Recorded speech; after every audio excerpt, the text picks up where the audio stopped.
Omicron से घबराना नहीं, लेकिन सावधान रहना जरूरी है। और ओमिक्रॉन के खिलाफ इम्यूनिटी बढ़ाने के लिए वैक्सीन की बूस्टर डोज पर भी बहस छिड़ी हुई है। ब्रिटेन की हेल्थ सिक्योरिटी एजेंसी ने 581 ओमिक्रॉन केसेस के आंकड़ों के विश्लेषण से यह नतीजा निकाला है कि कोरोना वैक्सीन का बूस्टर डोज ओमिक्रॉन वेरिएंट के संक्रमण के खिलाफ 70 से 75% तक सुरक्षा दे सकता है। लेकिन इससे पहले ही दुनिया के 60 देशों में बूस्टर डोज लगने की शुरुआत हो चुकी है, लेकिन इसे लेकर भारत अभी वेट एंड वॉच वाले मूड में है। ओमिक्रॉन वेरिएंट की एंट्री के साथ ही दुनिया भर में कोरोना वैक्सीन की बूस्टर डोज पॉलिसी लागू हो चुकी है। ब्रिटेन और अमेरिका जैसे देशों में तो बूस्टर डोज लगनी शुरू भी हो चुकी है। I say to all of you, got vaccinated 6 months ago, get your booster right away. We're seeing a lot more Americans do just that. 50 million people now have gotten their booster shots. And we're getting people their booster shots at a record pace, roughly 1 million people a day. Buy ourselves the time to get yet more boosters into arms, and especially in the older and more vulnerable people.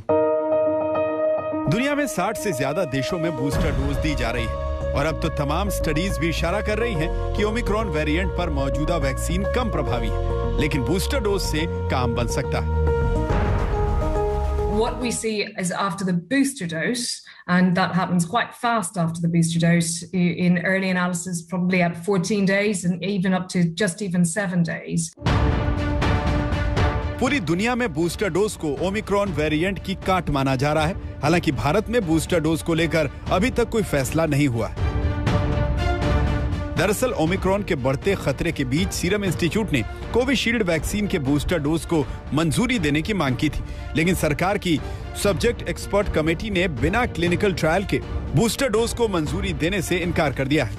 इसलिए panel ने corona के booster dose पर serum institute से clinical trial से जुड़े और ज्यादा data की मांग की है। सूत्रों के मुताबिक फिलहाल केंद्र सरकार बूस्टर डोज पर कोई फैसला लेने से पहले ओमिक्रॉन वेरिएंट को लेकर और ज्यादा जानकारी सामने आने का इंतजार कर रही है। रेगुलर मॉर्निंग 9:30 को एक्सपर्ट ग्रुप, देश में जो ख्यातनाम हमारे साइंटिस्ट लोग हैं, वो उसमें एक्सपर्ट लोग हर सुबह इस विषय पर डिस्कशन करते हैं, बातचीत करते हैं और दुनिया में क्या हो रहा है, जहां ओमिक्रॉन वेरिएंट वायरस ज़्यादा है वहां हॉस्पिटलाइजेशन कैसा है और जगह पे कैसा है, इंडिया में उसके ऊपर नज़र रखी जा रही है, लेबोरेटरी में उसको ग्रो किया जा रहा है और उसके ऊपर इफेक्ट क्या हुई है वो चेक कर रहे हैं सारी दुनिया। आज उसके पर ओमिक्रॉन पर अध्ययन कर रही है और अध्ययन के आधार पर एक्सपर्ट लोग अपना ओपिनियन देंगे। केंद्रीय स्वास्थ्य मंत्री ने संसद में क्लियर कर दिया है कि भारत फिलहाल बूस्टर डोज पर जोर देने के बजाय ज्यादा से ज्यादा वैक्सीनेशन पर ही फोकस करेगा। वैसे वैक्सीनेशन की बात करें तो भारत में अब तक कोरोना वैक्सीन की 132 करोड़ से ज्यादा डोज दी जा चुकी है, जबकि देश की 50% आबादी को वैक्सीन की दोनों डोज लग चुकी है। देश की 85% से ज्यादा वयस्क आबादी को वैक्सीन की पहली डोज दी जा चुकी है।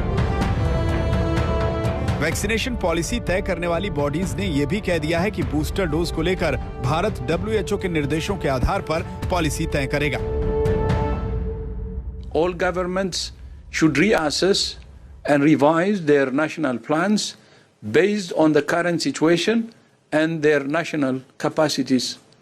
Accelerate vaccine coverage in the most at-risk populations in all countries. मैं फिर एम्फसाइज करूंगा कि WHO का कोई स्टैंड बूस्टर डोज के लिए नहीं है। उसमें बिल्कुल क्लैरिटी है उनकी तरफ से। इट्स अंडर कंसिडरेशन और WHO has clearly and emphatically highlighted the need to complete primary vaccination as the most important priority.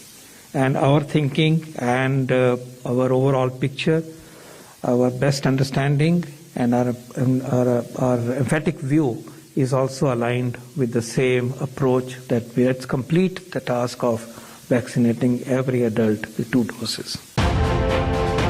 सूत्रों के मुताबिक ओमिक्रॉन वेरिएंट के खिलाफ बूस्टर डोज भारत में लग सकती है, लेकिन इसकी शुरुआत कब से होगी ये साफ नहीं है। लेकिन मुद्दे की बात यह है कि ओमिक्रॉन से बचने के लिए बूस्टर डोज से ज्यादा जरूरी है कोरोना गाइडलाइंस की बूस्टर डोज लेना। दिल्ली से मिलन शर्मा के साथ आज तक ब्यूरो।